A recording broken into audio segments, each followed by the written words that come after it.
One wedding and 2 funerals. After Christopher and I were married, my life truly began. Every depressing memory I still held was sugar-coated with love and kindness.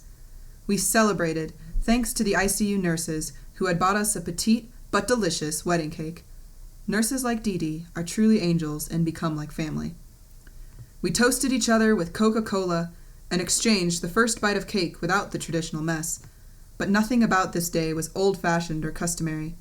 I changed my last name, but kept my maiden name as my middle name, so that my father's last name would not perish. We would always have the same initials. After an hour, I took off my wedding gown and went right back to sitting at Dad's bedside. Dad survived that night, and, miraculously, through the entire week. I contentedly jumped up out of bed the next morning as if the mattress was afire. I was eager to see Dad, excited to show him pictures displaying my marriage. Arriving at the hospital, I was elated to find him lucid, happy, and particularly coherent, so I seized the rare moment. I could show him I got married. I excitedly shoved a wedding picture into his right hand. "I'm married, Dad!" I was practically bouncing up and down, shuddering his bed with my physical delight. I was overjoyed that I could share this special moment with him. No one in the hospital thought this moment could happen.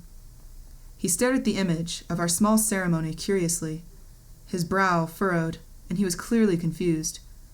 This wasn't the reaction I expected. My thoughts began hurtling, my mind trying to make sense of this reaction. Is he angry with me? Did he not really want me to get married?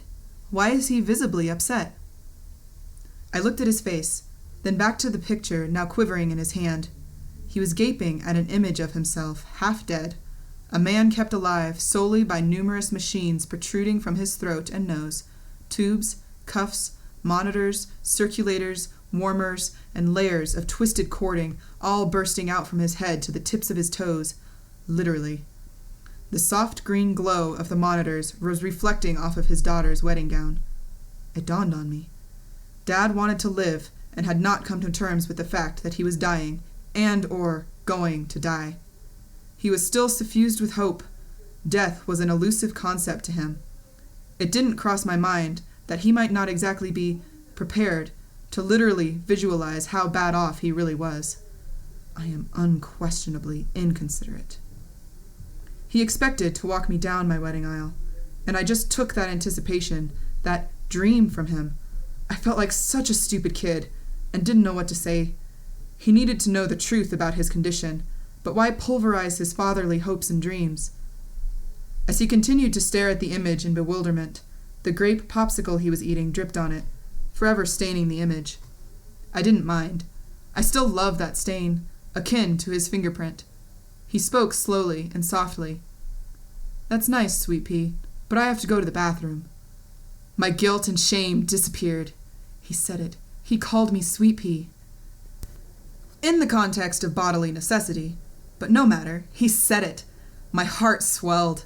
I am eternally grateful for these coherent flashes and special moments with my daddy.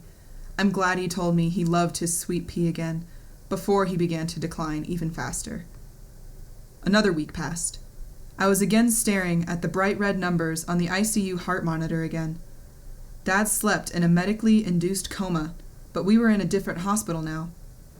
In concern, the last hospital often pressured me to let him go. But he didn't want to go. This was not my father's wishes. He wanted to live, regardless of the pain and struggle. "Do you want to keep doing this, Dad?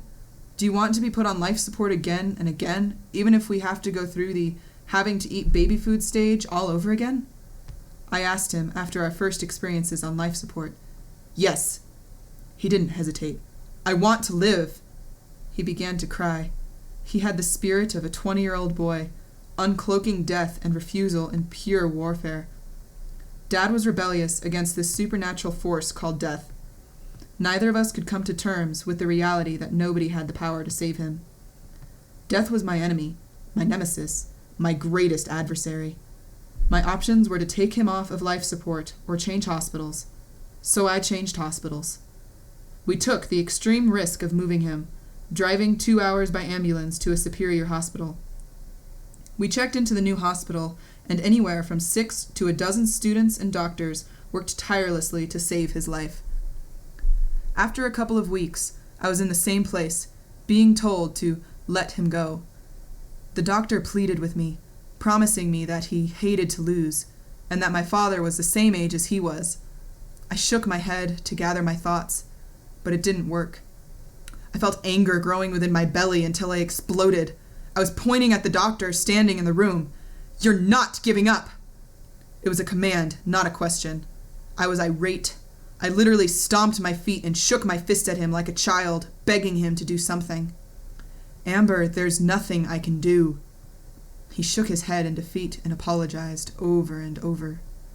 There was nothing anyone could do. I hesitantly agreed with the doctors that we should not subject Dad's vital corpse to a host of painful, life-saving procedures, but was I hastening his death? I began to beg God to spare his life. Along with a host of fatal conditions, the ascites was drowning him. The more blood I wiped away from his eyes, ears, nose, and mouth, the more that blood rapidly flowed in small streams down his face. "If we do not let him go, he will drown on his own blood." The doctor was pleading with me now. I called Dad's sister and brother, informing them of Dad's worsening condition, and they also decided to let Dad die quietly. I stood there, dumbfounded, defeated, trying to accept that this was the end. I finally gave permission to remove Dad from life support by signing a sheet of paper. My hand trembled as I wrote, "Amber Cote." The same name my father had given me when I was born, had signed his death warrant. I failed him. The doctor stuck around, offering to answer questions and ask for permission to autopsy Dad. I didn't like the thought of an autopsy, but I did know that Dad would want to help anyone he could. "He can help us learn more about this disease so we can help others," the doctor pleaded. We had already decided to donate any part of his body that could save another life, and certainly wanting the doctor gone, I agreed. I crumbled to the floor after he left.